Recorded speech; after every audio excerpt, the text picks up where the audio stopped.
Funny how truth always stains eventually.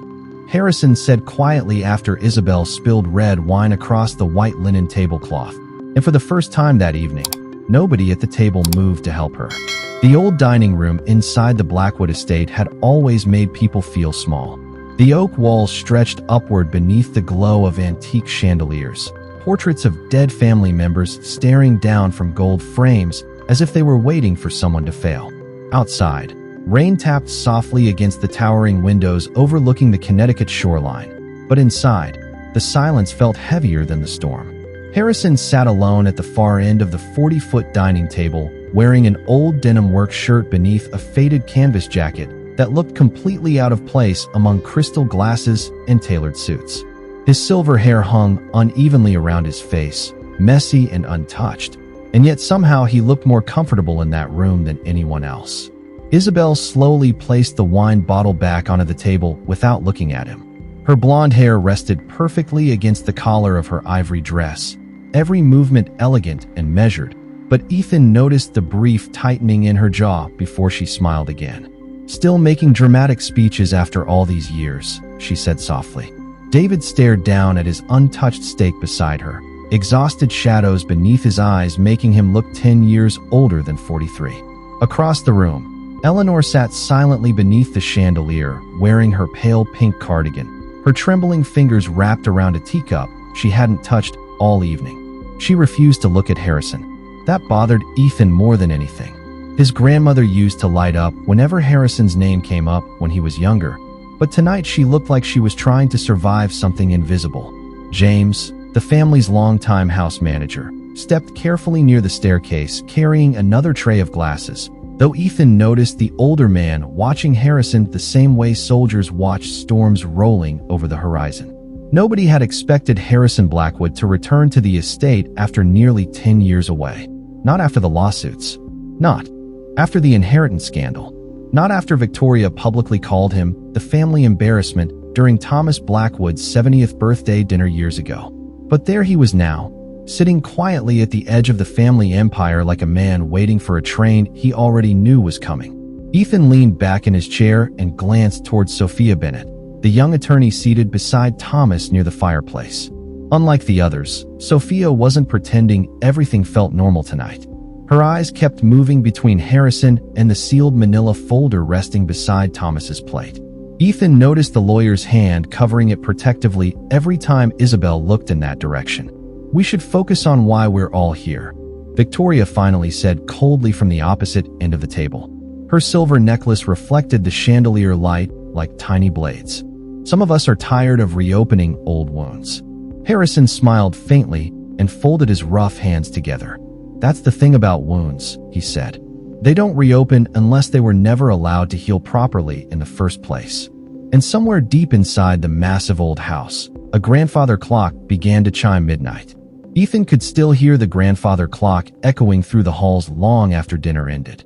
One by one, the family disappeared into different corners of the estate, carrying their tension with them like expensive perfume that lingered in the air after people left the room.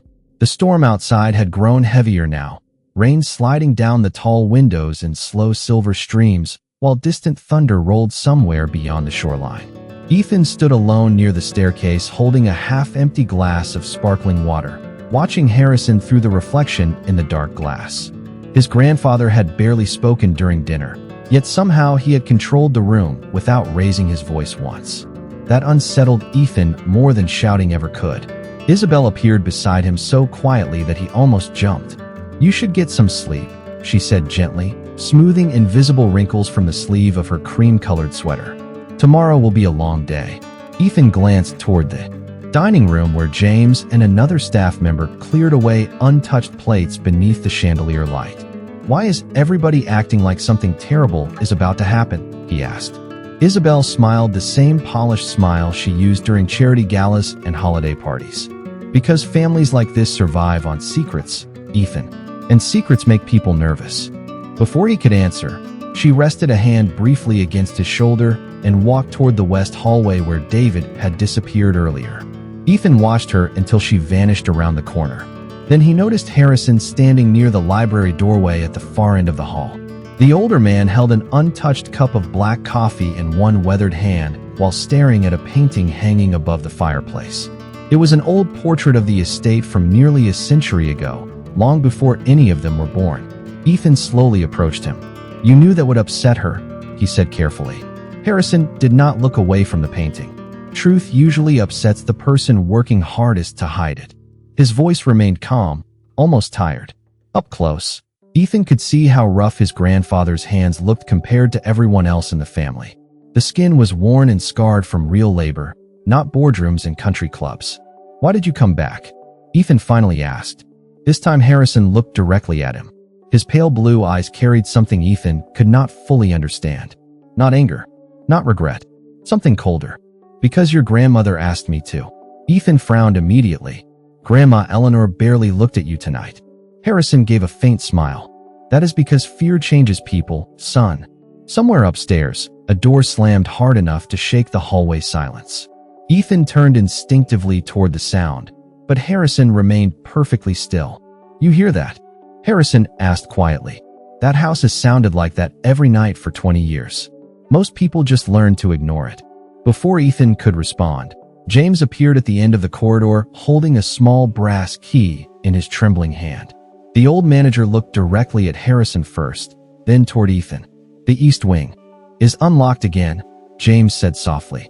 Harrison closed his eyes for one brief moment, as if he had been expecting those exact words all along. The East Wing of the Blackwood estate had been closed for so many years that Ethan barely remembered what it looked like as a child. The long hallway smelled faintly of cedarwood and dust, the air colder there than in the rest of the house, as though the old walls themselves were preserving something nobody wanted disturbed. James walked several feet ahead, carrying a brass lantern despite the electricity still working overhead. "The wiring in this section has not been reliable since the winter storm 3 years ago," he explained quietly, though Ethan suspected the old man simply trusted old habits more than modern conveniences. Harrison followed behind them with slow, steady steps, his boots echoing softly against the marble floor while thunder rolled somewhere outside beyond the giant windows. Portraits lined the walls on both sides of the corridor, generations of Blackwoods painted in dark formal clothing, all staring outward with the same distant expression Ethan had seen at family dinners his entire life. Wealth, pride, distance. None of them looked happy. James finally stopped in front of a faded wooden door near the end of the hall. Ethan noticed the lock had fresh scratches around it. "Someone has been inside recently," James murmured. Harrison reached for the handle himself. "Then we are already too late." The door creaked open into a private study frozen in another decade. Shelves filled with leather-bound records covered the walls from floor to ceiling, while old financial ledgers sat stacked beside framed photographs nobody had displayed downstairs in years. Ethan stepped carefully inside, his eyes moving across the room until he noticed one photograph partially hidden beneath a pile of folders. It showed a much younger Eleanor standing beside Harrison near the estate gardens, both smiling naturally in a way Ethan had never seen before. David stood beside them as a teenager, thinner and happier than the exhausted man downstairs now. But another person stood near the edge of the photo too. A young woman Ethan did not recognize. Isabel, much younger, long before she married David. "She was here before?" Ethan asked quietly. Harrison did not answer immediately. He stared at the photograph for several seconds before setting it gently back onto the desk. "Some people do not enter families because they fall in love," he finally said. "Some enter because they see an opportunity." Ethan felt a chill move through him unrelated to the weather. James slowly crossed toward a filing cabinet near the fireplace and unlocked the bottom drawer using another small key hidden inside his jacket pocket. Inside rested dozens of sealed envelopes tied together with a dark blue ribbon. Legal documents, bank statements, private letters. Harrison reached for the top envelope, but stopped suddenly when footsteps echoed faintly from somewhere behind them in the hallway. Everyone froze. Ethan looked toward the doorway just as the shadow of someone passed briefly across the frosted glass outside. Then silence returned again. James lowered his voice almost to a whisper. "They know we are in here now." Harrison finally removed one envelope from the drawer and handed it directly to Ethan. The paper felt heavier than it should have. Across the front, written in Eleanor's careful handwriting, were only 6 words. For the day the truth returns home. Ethan did not open the envelope immediately. Something about Eleanor's handwriting made the paper feel less like evidence and more like a warning carried through time. The three of them left the study in silence while rain continued striking the massive windows of the estate like scattered pebbles. Somewhere downstairs, a piano record had begun playing softly in one of the sitting rooms. Old jazz music drifting through the halls with the kind of elegance wealthy families use to disguise discomfort. By the time they reached the main staircase, James quietly disappeared toward the servant corridors without another word, leaving Ethan alone beside Harrison beneath the dim chandelier light. Why would Grandma hide those documents for years? Ethan asked. Harrison loosened the collar of his worn denim shirt slightly before answering. Because your grandmother spent most of her life trying to protect people who did not deserve protection. Ethan frowned. You mean Isabel? Harrison gave a tired smile. Long before Isabel, they moved toward the library where a fire still burned low inside the stone fireplace. The room smelled like old paper, cedar wood, and rain carried in from the storm each time the wind pushed against the windows. Harrison poured himself a small glass of water from the crystal decanter near the shelves while Ethan remained standing near the fireplace, holding the unopened envelope against his chest. Your father was not always like this, Harrison finally said. Ethan looked up immediately. Harrison stared into the fire as though the flames carried memories he wished he could leave behind. David used to laugh loudly enough to fill this entire house. When he was 15, he wanted to restore old boats instead of joining the family investment business. Your grandmother loved that about him. Said he had a real soul. Ethan struggled to imagine his father that way. The man downstairs barely smiled anymore. What changed? Harrison took a slow sip of water before answering. Expectation. Fear. Your great-grandfather built this family like a corporation instead of a home. Every generation inherited money, but they also inherited pressure.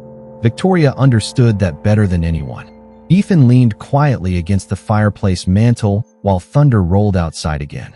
He had always known his grandmother Victoria could be controlling, but hearing Harrison say her name carried a different weight somehow. She wanted David to become exactly what the family needed, Harrison continued, not what he actually was. Ethan remembered childhood dinners where David sat silently while Victoria spoke for him in front of investors, charity boards, even family friends. Back then, Ethan thought all wealthy families behaved that way. Now he wondered how much of his father had slowly disappeared over the years. Harrison finally looked toward him. Then Isabel arrived. The room seemed colder after those words. Ethan waited quietly. She understood this family faster than any of us did, Harrison said. She learned where the fractures already existed and simply placed herself inside them. Ethan looked down at the envelope again. And Grandma Eleanor knew? Harrison stared toward the staircase leading upstairs where the shadows stretched long across the walls. Your grandmother knew the truth the moment Isabel first walked through that front door. She just waited too long to stop her. At that exact moment, the library door slowly opened behind them, and Eleanor stepped silently into the room with tears standing in her pale blue eyes. Eleanor closed the library door behind her with trembling hands, the soft click echoing louder than it should have inside the quiet room. For several seconds, nobody spoke.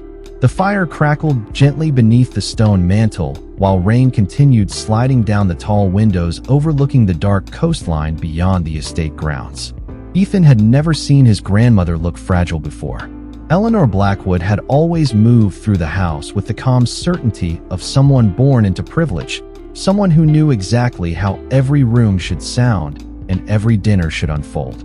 But tonight her silver curls looked unkempt beneath the chandelier light, and her pale cardigan hung loosely around her shoulders as though she had aged 10 years in a single evening. Her eyes settled first on Harrison. You should not have brought him into this, she whispered. Harrison remained standing near the fireplace, his weathered face unreadable. He was already in it the day he was born. Ethan looked between them, confusion tightening in his chest. Can somebody please explain what is happening? Eleanor pressed one hand against the back of a leather chair as if steadying herself. I spent 20 years trying to prevent this family from destroying itself, she said quietly, and all I managed to do was delay it. Harrison did not interrupt her. He simply watched with the patience of a man who had waited too long to hear someone finally speak honestly. Eleanor glanced toward the envelope still resting in Ethan's hands. "You have not opened it yet?" "No," Ethan answered carefully. "I thought maybe you should tell me first." A sad smile briefly crossed her face. "Your grandfather always did have better instincts than the rest of us." She slowly moved toward the fire and lowered herself into one of the armchairs beside the shelves. For a moment, she stared at the flames without speaking. Gathering courage, Ethan realized she had been losing for years. "When Isabel entered this family, your father was already vulnerable," Eleanor finally said. "David wanted approval more than freedom. Victoria raised him that way. Everything became about preserving appearances, wealth, reputation, legacy." Ethan remembered every uncomfortable holiday dinner where his father sat silently while Victoria corrected the smallest details about his life in front of guests. At the time, it seemed normal. Now it felt tragic. Isabel recognized weakness immediately. Eleanor continued softly. "Some people walk into a room and search for love. Isabel walked into rooms searching for leverage." Harrison folded his arms quietly across his chest while thunder rolled again outside. "And you still allowed the marriage," he said. Eleanor closed her eyes briefly. "Because by then it was already too late." Ethan frowned. "What does that mean?" Eleanor looked directly at him for the first time all evening. Tears shimmered in her pale blue eyes, but her voice stayed calm. "It means Isabel knew something about this family before any of us realized how dangerous that knowledge could become." Ethan felt the room tighten around him. What did she know? Before Eleanor could answer, footsteps approached quickly from the hallway outside the library. Then David's exhausted voice cut through the silence from behind the door. "Mother," he said sharply, "why is Thomas threatening to cancel tomorrow's reading of the trust?" The library door opened before anyone could answer him. David stepped inside, looking exhausted beneath the soft amber light, his dark suit jacket hanging loose as if he had stopped caring how he appeared hours ago. His eyes immediately landed on Harrison standing beside the fireplace, and the tension in the room thickened so quickly Ethan almost felt it physically. For a brief moment, neither man spoke. They simply stared at each other. Across the old library, like two survivors returning to the scene of a disaster, neither had fully escaped. David finally looked toward Eleanor. "Thomas says the trust cannot move forward until certain records are reviewed," he said carefully. "What records?" Eleanor lowered her gaze without answering. Harrison gave a faint, humorless smile. "The honest kind." David's jaw tightened instantly. "You do not get to walk back into this family after 10 years and start tearing everything apart." Harrison remained calm. "Everything was already falling apart before I left." Ethan watched his father closely now. The exhaustion in David's face suddenly looked different. Not simple stress. Fear. Real fear. David stepped farther into the room, lowering his voice. "You think I do not know what this is about?" he asked Harrison quietly. "You have hated Isabel since the day I married her." "No," Harrison answered evenly. "I distrusted her long before that." Silence settled again.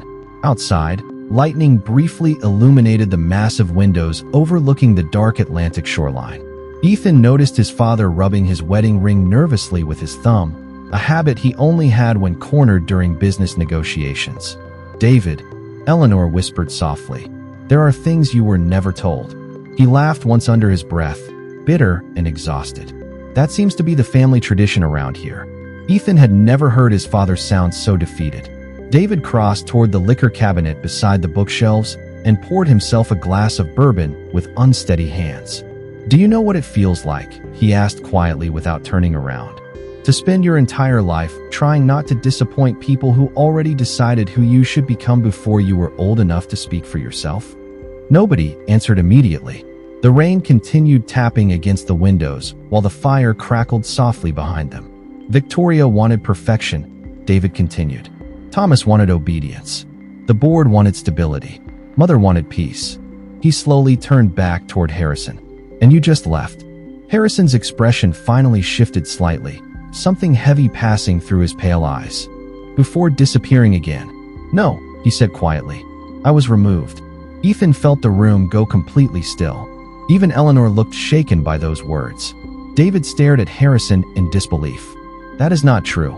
Harrison stepped closer now, his voice remaining calm despite the storm outside building louder around the estate. "The night your grandfather changed the trust, somebody convinced him I could no longer protect this family." Ethan looked toward Eleanor instinctively. She closed her eyes. David slowly lowered his glass. "Who?" he whispered. Harrison looked directly at him. "Ask yourself who benefited most from making sure I disappeared before the truth surfaced." At that exact moment, Ethan heard another voice speaking softly somewhere outside the partially open library door. "Isabel." The voice outside the library disappeared almost as quickly as Ethan heard it. Isabel had not interrupted them. She had only paused outside the partially open door long enough to listen. Somehow that felt worse. David immediately crossed toward the hallway, pulling the door open wider, but the corridor beyond stood empty beneath the dim wall sconces. Only the distant sound of rain and the faint creaking of old pipes moved through the estate now. "She is probably trying to calm Victoria down," David muttered, though his voice lacked conviction. Harrison said nothing. He simply watched his son with the quiet patience of a man who already knew exactly how the next hours would unfold. Ethan noticed something then that unsettled him deeply. Harrison never tried convincing anyone. He only waited. David slowly returned to the center of the library and stared at the envelope in Ethan's hands. "What is inside that?" he asked. Ethan hesitated before looking toward Eleanor. She gave a small, exhausted nod. With careful fingers, Ethan finally opened the envelope beneath the warm glow of the library lamps. Inside rested several folded letters along with copies of legal records and one photograph. Ethan pulled the photograph free first. His stomach tightened instantly. It showed Isabel standing outside the Blackwood estate nearly 15 years earlier beside Thomas and Victoria. Years before she officially met David at a charity gala in Boston. Ethan looked up immediately. This was before Dad even knew her. David stepped closer, confusion spreading across his tired face as Ethan handed him the photograph. "That is impossible," he whispered. Harrison finally moved toward the bookshelf near the fireplace. "No," he said calmly. "What was impossible was believing your relationship happened by accident." Eleanor lowered her face into her trembling hands. "We should have stopped it before it reached you." David looked physically ill now, his eyes moving between the photograph and the older people surrounding him. "What are you saying?" Harrison turned toward him slowly. "I am saying Isabel did not enter this family because she fell in love with you. She entered because Victoria invited her." The room fell silent except for the rain outside. Ethan stared at his grandmother Eleanor in shock, while David stepped backward as if the floor itself had shifted beneath him. "Mother," he asked quietly. Eleanor looked up with tears running silently down her face. "Victoria believed this family needed someone stronger beside you," she whispered. "Someone capable of protecting the Blackwood name after your grandfather's health began failing." David shook his head slowly. "No, your mother wanted control," Harrison said evenly. "And Isabel understood exactly how to provide it." Ethan remembered every polished charity event Isabel organized, every board meeting she attended beside David, every subtle correction she made whenever he spoke publicly. He used to think she was helping him. Now those memories felt different somehow. Sharper, colder. David looked down at the photograph again before whispering something Ethan almost did not hear. "So my entire marriage started as a business arrangement?" Nobody answered immediately. Then from somewhere upstairs, a woman's voice suddenly echoed faintly through the estate. "Lily, somebody help her," she cried out in panic. Mrs. Blackwood just collapsed. Everything happened at once after Lily's voice echoed through the estate. David rushed out of the library first, nearly dropping the photograph as he disappeared. Into the upstairs hallway. Ethan followed immediately behind him, while Harrison and Eleanor moved slower through the dim corridors beneath the trembling chandelier light. The storm outside had intensified, rain hammering against the giant windows while wind moaned softly through the old structure like the house itself was struggling to breathe. By the time Ethan reached the second-floor sitting room, Victoria was already seated upright on the velvet sofa near the fireplace, one hand pressed dramatically against her chest, while Lily knelt beside her looking pale with panic. Isabel stood near the windows, speaking calmly into her phone with the family physician, while Thomas remained near the doorway adjusting his glasses with visible frustration. The scene looked almost rehearsed, too controlled, too polished. Victoria opened her eyes weakly when David entered. I am fine, she whispered. It was only dizziness. Ethan noticed Isabel watching everyone carefully instead of looking concerned.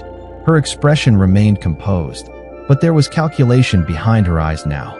Harrison stopped near the doorway without stepping fully into the room. Convenient timing, he said quietly. Isabel slowly lowered her phone. Not everything is a conspiracy, Harrison. In this family, he replied calmly. Almost everything is. David turned sharply toward him. Enough. The exhaustion in his voice sounded close to breaking.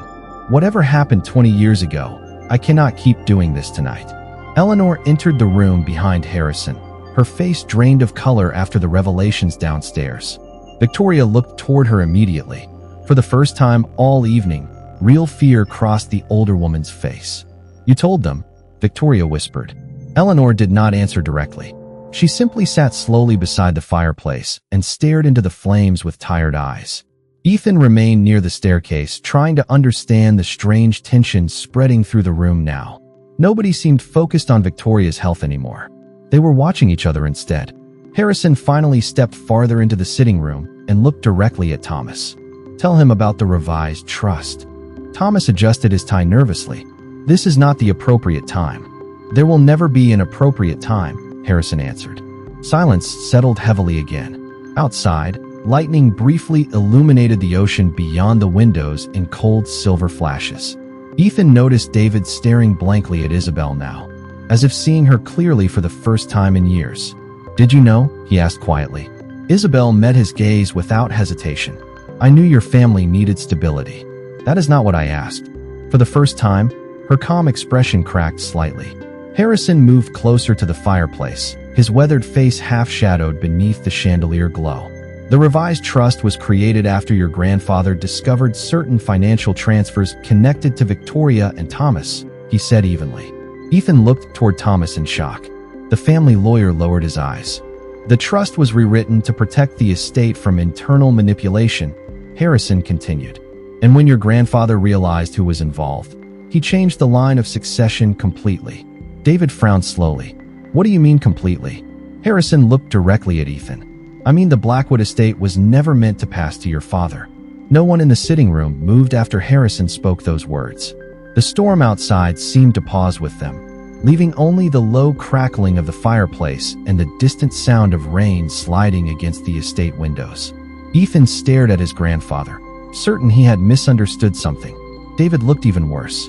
His exhausted face had gone completely pale beneath the chandelier light, his fingers tightening slowly around the edge of the liquor cabinet beside him. What are you talking about? He asked quietly. Harrison did not answer immediately. Instead, he looked toward Thomas. The old lawyer removed his glasses with shaking hands and rubbed his tired eyes before finally speaking. Your grandfather amended the succession trust 18 years ago, Thomas admitted softly. The estate ownership was redirected through a secondary bloodline clause. Ethan frowned. What does that even mean? Nobody answered him right away. Victoria closed. Her eyes, as if hearing the truth spoken aloud, physically exhausted her. Isabel remained near the windows, silent now for the first time all night. Harrison finally looked directly at Ethan. It means your great-grandfather believed the estate should pass to the first Blackwood descendant born outside the control of the family board. Ethan blinked in confusion. Outside the control? Harrison gave a faint, humorless smile. Your family stopped functioning like a family long ago, Ethan. It became a machine. Your great-grandfather knew eventually somebody would try to own the bloodline itself. David slowly shook his head. No, this does not make sense. Eleanor finally stood from her chair beside the fireplace, her voice trembling softly. Your grandfather feared Victoria would manipulate the inheritance after his illness worsened. He believed money was changing all of us. Victoria opened her eyes sharply. He was weak, she whispered bitterly. This family survives because someone is willing to make difficult decisions. Harrison looked at her calmly. No, this family survived despite those decisions. Ethan felt the room tightening around him again. So who inherits the estate? He asked quietly. Harrison's pale eyes rested on him for several long seconds before answering. You. Silence swallowed the room whole. David looked toward his son in complete disbelief, while Ethan felt his chest tighten so suddenly he could barely breathe.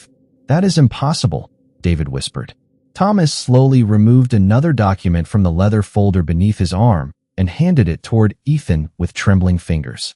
The amended trust became active upon Harrison's return to the estate. He explained quietly, "Your great-grandfather believed only someone raised outside the inner power structure could stop the family from destroying itself." Ethan stared down at the legal seal on the document while thunder rolled again beyond the coastline. Across the room, Isabel slowly lowered herself into a chair near the windows, her perfect composure finally beginning to fracture beneath the weight of the truth. David sat heavily onto the edge of the sofa, staring blankly into the fire as though his entire life had quietly collapsed around him without warning. Harrison remained standing near the center of the room, still calm, still unreadable. Ethan finally looked up at him. "You knew this entire time?" Harrison nodded once. "That is why they feared what I might say the moment I came back." Outside, dawn had finally begun breaking through the storm clouds beyond the ocean. Pale gray light slowly spilling across the windows of the Blackwood estate, while the old house sat quieter than it had in decades.